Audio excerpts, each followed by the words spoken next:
실정신문. 수학을 배우고 가르쳐야 된 이유는 바로 실정신문. 수학은 어떤 학문이기 때문에? 실용적인 학문이기 때문에. 수학을 통해서 정신을 도야할 수 있기 때문에. 수학은 그 자체가 아름답기 때문에.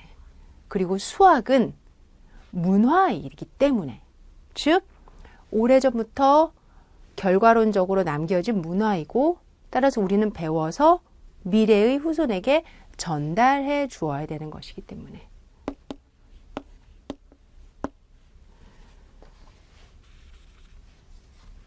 여러분들은 이렇게 이야기하시면 돼요. 수학은 실용적 가치가 있다. 수학은 정신도야적 가치가 있다. 수학은 심미적 가치가 있고 수학은 문화적 가치가 있기 때문에 배워야 된다 라는 거예요. 그러면 실용적 가치? 인정하세요? 정신도야적 가치? 이건 좀 인정하는 것 같아요. 나머지 심미적 가치나 문화적 가치, 이 실론에서 어떻게 이야기를 하고 있는지 편안하게 한번 들어보도록 합시다. 우선 37페이지에 가면 수학 교육을 왜 필요로 하는가에 대한 이야기가 들어있어요.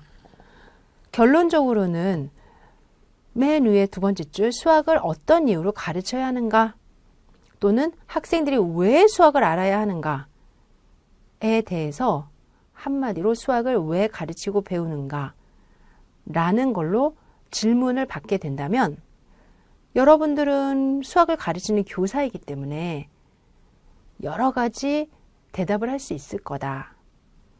특히 4줄 정도 내려가서 수학적 지식을 가지는 것도 중요하지만 수학이 갖는 가치에 대해서 교육적 입장에서의 가치관을 갖추고 있어야 한다라고 봅니다. 당연히 수학 공부, 대학에 가야 되니까 이런 게 더 현실적일 수 있어요. 그런데 이러한 현실적인 측면보다 우리는 교육학적 측면에서, 교육적 입장에서 학생들에게 그 대답을 해 주어야 된다는 거죠. 1999년 이홍우 역시 교육자라면 왜 이것을 가르쳐야 하는가라는 교육의 가장 근본적인 질문에 대한 해답을 가지고 있어야 한다고 주장을 하고, 교과서에 제시된 내용을 자신이 가르쳐야 할 전부라고 생각하고 단순히 학생에게 그 내용을 일러주어 알게 하는 일이 교사가 해야 할 일이 아님을 강조하고, 결국 교사는 그 내용이 교과서에 있기 때문에 학생들이 그것을 배워야 하는 것으로 그대로 받아들일 것이 아니라 왜 학생들이 교과서에 있는 내용을 배워야 하는지에 대한 정당한 이유를 탐색해야 된다라고 이야기했어요.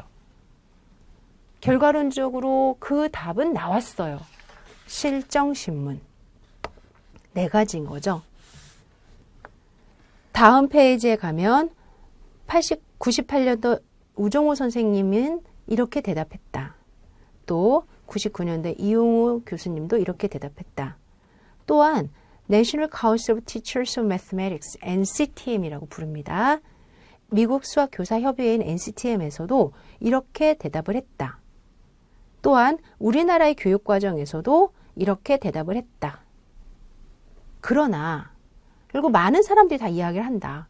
그러나 수학 교육이 왜 필요한가에 대해서 모든 사람이 납득할 만한 주장을 제기하기는 힘들며, 이는 다른 교과목에 대해서도 마찬가지일 것이다 라고 이야기를 하네요. 쉽지가 않겠죠. 눈에 보이는 행위가 아니기 때문에. 즉 오른쪽 맨 이제 39페이지에 와서 운전 교습이나 수영 등 당장 사용하기 위해서는 나 본인이 필요하다고 느껴서 배우는 것과 달리, 학교 교육은 학습자 본인의 의지와는 상관없이 나름의 강제성을 띠고 있기 때문에 그 목적 또한 사람들과 공감대를 형성하기 쉽지 않다는 거예요. 그럼에도 불구하고 어떤 이유에서든 간에 학교에서 수학 교육이 필요하다는 것에 반대하는 사람 또한 없다라는 거죠. 그리스 시대부터 지금까지 수학을 꾸준히 가르치고 배워왔는데 그 이유가 무엇이냐에 대해서 이제는 최대한의 합의를 이끌어내는 일이 가장 중요하다. 네 가지. 뭐였다? 실용적인 가치 때문에, 정신도야적인 가치 때문에, 심리적인 가치 때문에, 문화적 가치 때문이다 라고 정하시면 됩니다. 일반적으로 수학교육 관련 전문가들은 수학교육의 목적으로 정신도야적성, 실용성, 문화적 가치 및 심리성을 강조하고 이러한 목적들이 학생들에게 실감 있게 느껴질 수 있도록 학교 수학교육의 목표 및 내용, 방법 등을 정선하는 일이 중요하다고 지적하고 있습니다. 실정신문. 그러면 실정신문 도대체 무엇일까요? 거기에 대해서 같이 읽어봅시다. 라는 거죠. 정신도야. 첫 번째, 정신도야. 맞아요. 수학을 학습하는 학생들에게 논리적으로 추론하는 정신 능력을 배양하는 정신을 도야시키는 소재들이 많이 소개가 됐죠. 이러한 수학적 추론 과정은 정신 능력의 훈련에 적합한 요소들을 포함하고 있습니다. 또한 수학 안에는 엄밀성, 간결성, 논리성, 일반성 등의 정신도야적인 차원도 들어있어요. 강원 선생님 외에 몇 분의 논문을 정리한 게 첫째 엄밀성은, 둘째 간결성은, 셋째 논리성은, 그 다음에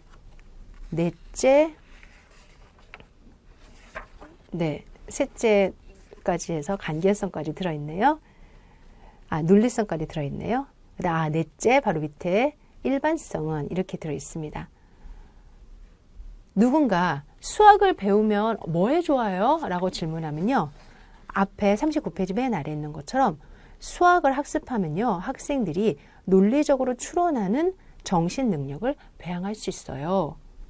논리적으로 추론한다라는 거는요. 학생들이 엄밀한 사고, 간결한 사고, 논리적인 사고, 일반성을 활용하는 사고 또는 일반화 능력을 활용하는데 수학이 상당히 도움이 됩니다. 이렇게 이야기를 하시면 될 것 같아요. 네 가지 중에서 셋째, 논리성에 대해서 한번 이야기를 해볼게요. 사실 수학은 굉장히 논리적인 학문이죠. 논리성이 뭐예요, 선생님? 논리성이요? 어떤 사람이 논리적으로 이야기를 한다는 게 뭐죠? 그렇죠.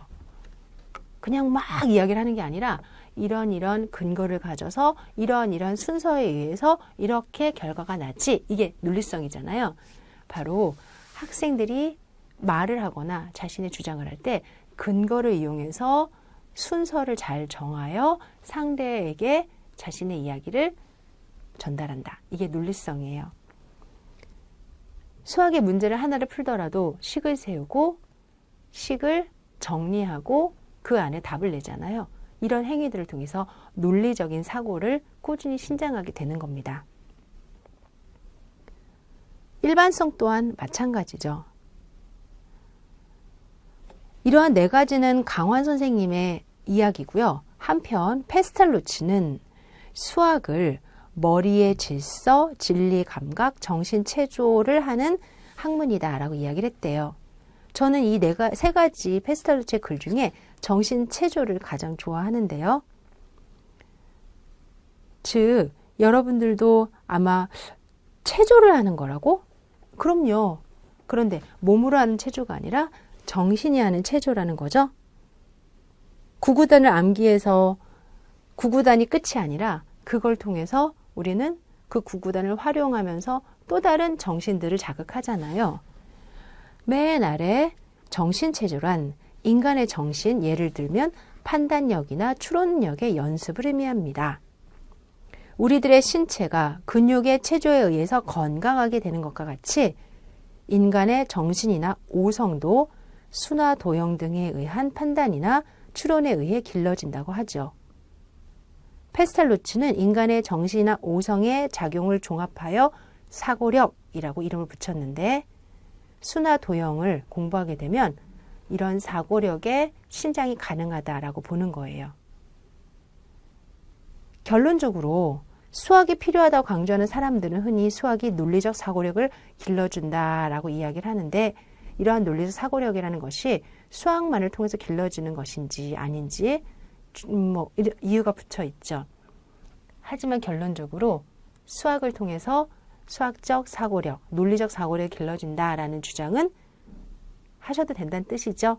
그러면서 페스탈로치는 수학은 정신을 체조하는 학문이라고 했습니다. 라고 이야기해도 되겠죠. 이 정도 읽어주시면 돼요.